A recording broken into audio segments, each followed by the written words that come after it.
Everywhere you go, in the city or the country, rock beds are beneath you for thousands of feet. Deep in the beds, heat and pressure turn decaying plants and animals into oil and gas. The oil and gas migrate through porous rocks until they're trapped by impermeable rock barriers. Geologists look for the traps. Exploration companies drill wells into them, searching for oil and gas. Before drilling can begin, division engineers must approve the drilling plans. The plans include the protection of surface and underground environments. During drilling, heavy drilling mud is circulated into the well to control underground pressures. Blowout prevention equipment installed on every wellhead acts as a backup pressure control system. With it, a well can be shut in at any time.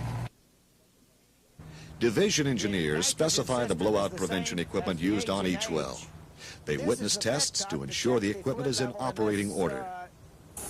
Good well control training and widespread use of blowout prevention equipment have made California blowouts rare. About 68,000 oil and gas wells were drilled in the state from 1954 through 1980. Only 31 blowouts occurred during this time, with little environmental damage. Drilling oil wells in an urban area is a safe but sometimes noisy task. Therefore, drilling rigs are especially designed to muffle sound. At more permanent locations, drill sites are built to blend in with other structures in the area. About 26 wells will be drilled from this San Fernando Valley site. 77 wells have been drilled from inside this yellow building in Los Angeles. Derricks on this landscape drilling island in Long Beach Harbor have been mistaken for apartment buildings. Most oil and gas wells are drilled through water zones. Fluids from oil, gas, and water zones must not mix.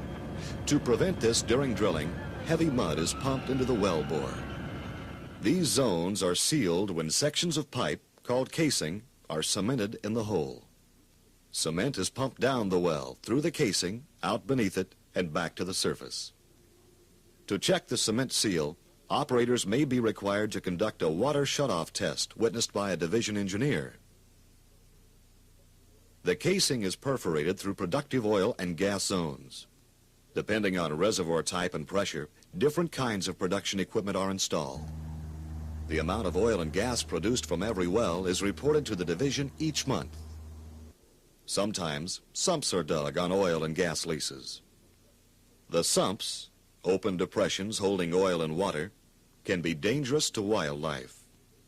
12 years ago, the division began to locate and classify California oil field sumps.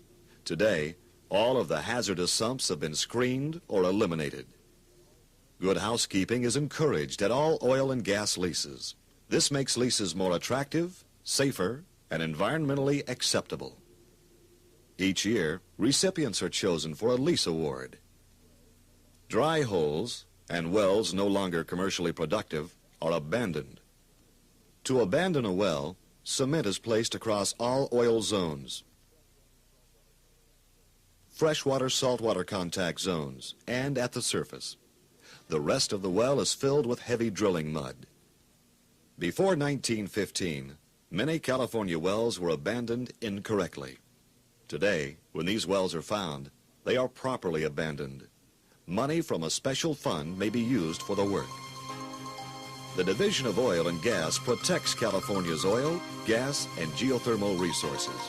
It encourages the wise development of these natural resources through good conservation and engineering practices.